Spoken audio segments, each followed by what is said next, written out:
कोविड-19 की पहली वेव में भारत ने श्री मोदी जी की लीडरशिप में अकेले दुनिया में सबसे बेहतरीन लड़ाई कोरोना से लड़ी थी, आप सबको मालूम है दोस्तों। और दूसरी वेव में जो कि अब लगभग ख़त्म होने वाली है, इस वेव में थोड़ी स्ट्रेटेजी बदल दी गई थी, जो हमें लगता है सरकार द्वारा कि राज्यों को इसकी जिम्मेदारी दी गई थी और किसी प्रकार का नेशनल लॉकडाउन कहीं नहीं लगा था। इससे दोनों एक तीर से दो शिकार किए मोदी जी ने।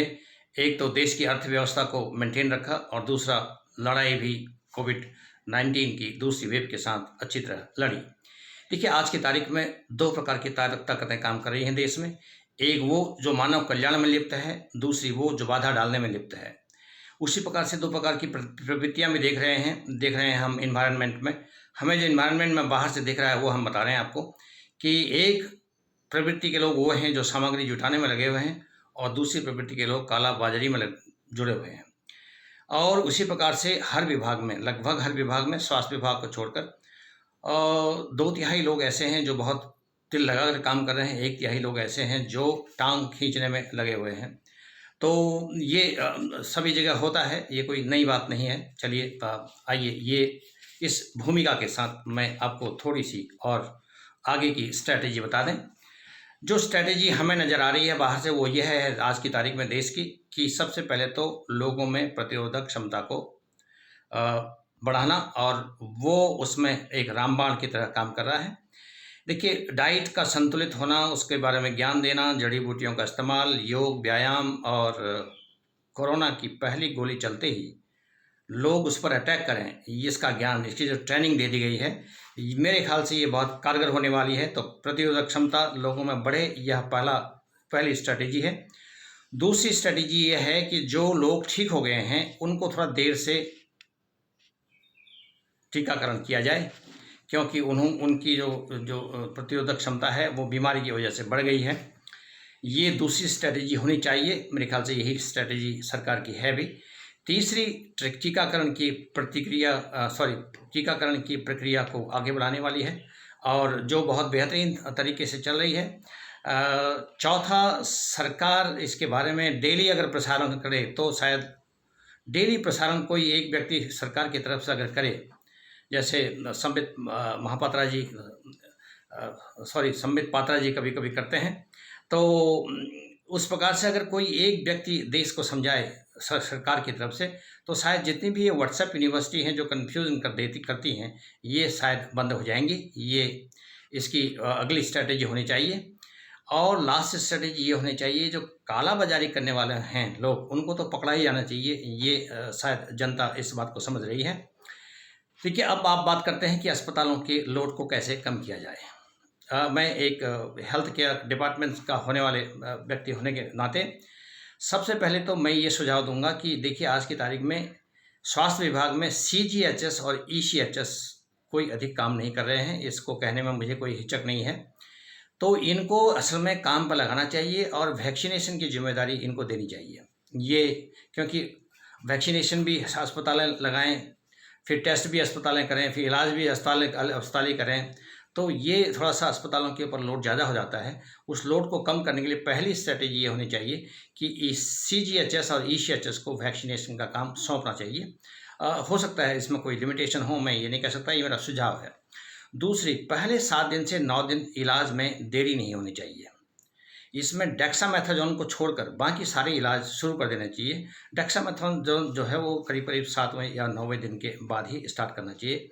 यह एक अगली स्ट्रैटेजी होनी चाहिए अस्पतालों के लोड को कम करने के लिए। ऑक्सीजन लेवल मेंटेन रखें और क्वारंटाइन में, होम क्वारंटाइन में, तो इससे वैसे ही एडमिशन रेट अस्पतालों में कम हो जाएंगे।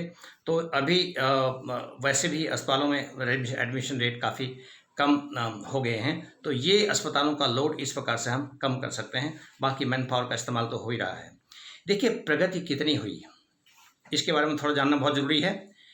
पहली बात तो मैं आपको ये बता दूं कि डेथ रेट बहुत कम हो गया है। आज की तारीख में अगर मैं यूपी की बात करूं या लखनऊ की बात करूं तो 2 लाख में एक व्यक्ति मर रहा है। कल की डेथ 23 थी, तो 23 5 लाख में से 23 लोग मरे, तो इसका मतलब 2 लाख में एक व्यक्ति मरा।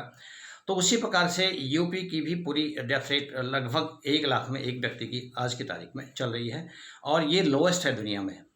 भारत की भी लगभग वही चल रही है, लोएस्ट है आज की तारीख में इतनी महामारी के बाद। हालांकि दुनिया में बहुत हायतोबा मचता है कि देश में बहुत लोग मर गए भारत में, बट ऐसा नहीं है, लोएस्ट डेथ रेट है आज की तारीख में। रिकवर लोग ज़्यादा हो रहे हैं, एडमिशन बहुत कम हो गए हैं। सेकेंड वेव 1 हफ्ते में ख़त्म हो जाएगी, ये हमारा अंदाज़ा है। हालांकि कार्रवाई चालू रहेगी। देश में 730 डिस्ट्रिक्ट हैं, और 730 डिस्ट्रिक्ट में से सिर्फ 234 डिस्ट्रिक्ट में अभी तक ये संक्रमण हुआ है। यूपी बहुत ऑलरेडी जागा हुआ है, वो गांव में भी उन्होंने 97,000 गाँव में उन्होंने फर्स्ट एड की व्यवस्था ऑलरेडी शुरू कर दी है। तो लिहाजा इसमें कोई पैनिक करने की ज़रूरत नहीं है, कोई घबराने की ज़रूरत नहीं है। देखिए, मैं जो कुछ कहता हूँ, मैं एक फ़ौजी होने के नाते मैं एक सैंपल चेक करता हूँ। सैंपल चेक मेरा इस प्रकार से होता है, तो शायद आपको पसंद आए ना आए, मेरा फ़र्ज़ है आपको बता देना।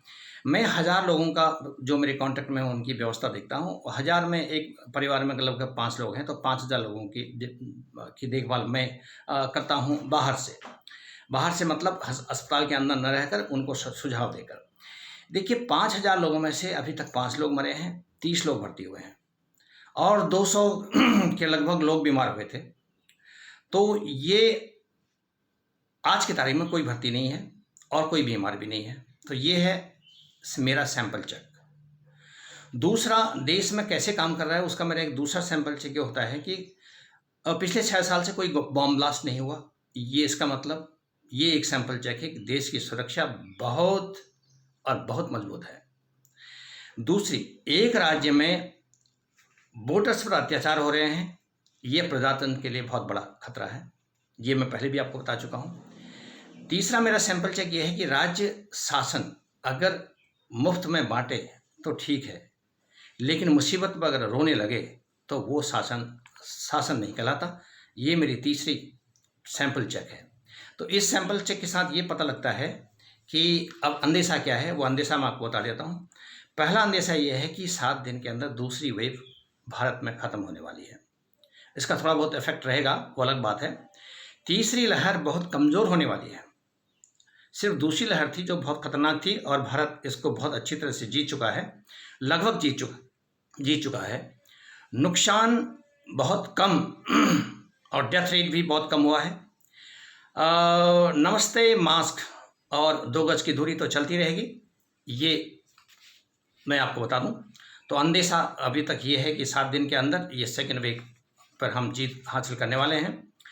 दुनिया में सबसे कम डेथ रेट है आज की तारीख में भारत की।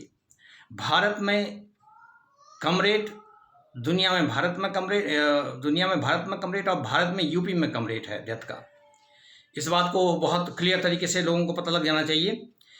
पिछली बार जो पहली लहर थी उसको मोदी जी के कंट्रोल में, सारे उनके गाइडेंस में, उनकी ट्रेनिंग में हुआ था, उससे 100% लोग ऑलरेडी काफ़ी हद तक ट्रेंड हो गए थे। इसलिए इस बार कोई भागा दौड़ी भी नहीं हुई, इधर उधर कोई एक स्टेट से दूसरे स्टेट में कोई गया नहीं।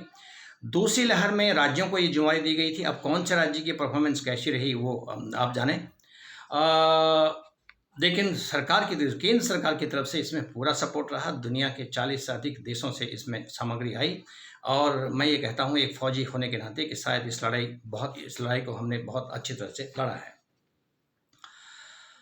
और सबसे बड़े राज्य यूपी होने के कारण और सबसे कम डेथ रेट होने के कारण मेरे ख्याल से योगी जी का परफॉर्मेंस तो बहुत काबिल तारीफ़ है। इसमें मुझे कुछ कहने में कोई हिचक नहीं है।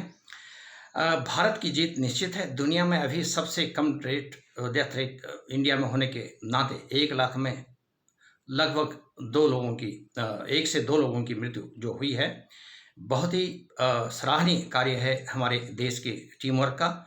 और देश में कोई लॉकडाउन नहीं लगा, और बिजनेस भी चालू रहा, और मतलब पूरी तरह चालू नहीं रहा। आप जानते हैं अगर देश में लॉकडाउन लगाते तो प्रतिदिन 40,000 करोड़ रुपए का खर्च आता है सरकार का। दोस्तों, स्वस्थ रहिए, खुश रहिए, और देश की इस नई जीत के साथ देश में अपना हाथ बढ़ाइए। Thank you so much. मैं कर्नल हुक्म सिंह बिष्ट बोल रहा हूँ, लखनऊ, इंडिया से। नमस्कार।